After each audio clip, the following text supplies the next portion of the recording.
শিয়াল চিনেন? শিয়াল তো শিয়াল সফরে যাবে জঙ্গলের ভিতরে, সবচেয়ে বড় শক্তিশালী কে? রাজা কে? তো সিংহর কাছে বলতেছে আমি তো সফরে যাবো। এই কাহিনীও শুনাইছে এক কাহিনীর কারণে। মুসলিম এক রাজা ছিল, নাম ভুলে গেছি, আমার মনে আসতেও পারে।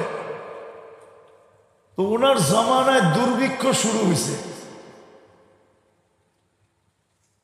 দুর্ভিক্ষ হওয়ার কারণে উনি চিঠি লিখতেছে সমস্ত গভর্নরদের কাছে যে ভান্ডারের খানা পাবলিককে দিতে থাকো।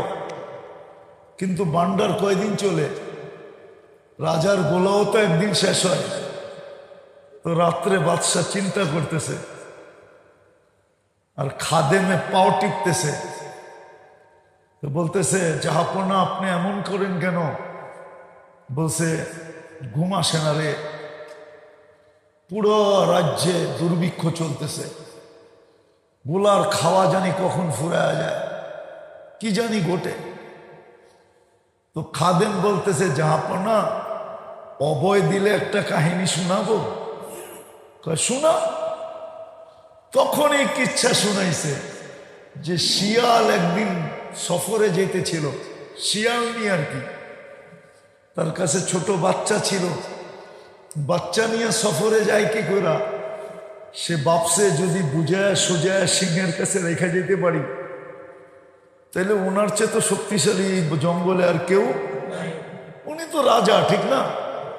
যা বলছে যে আমি যদি আপনার কাছে রেখে যেতাম তাহলে নিজেকে কি,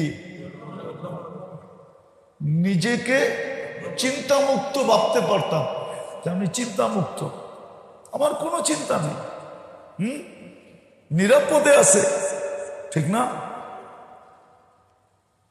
তো সিংহ বলতেছে ঠিক আছে, রেখা যাবি, রেখা যা। তো সিংহ সারাদিন এটারে পিঠে বসায় নিত, কেন পিঠের উপরে তো জায়গার অভাব নেই, ঠিক না? সিংহ তো সিংহই, ঠিক না? আর ও পিঠে পয়সা সারা বাগান ঘুরতো। একদিন ঈগল দেখছে, ঈগল, যে সিংহের পিঠে তো বাচ্চা, ঈগল চিনুন তো, বাজ বড়টা,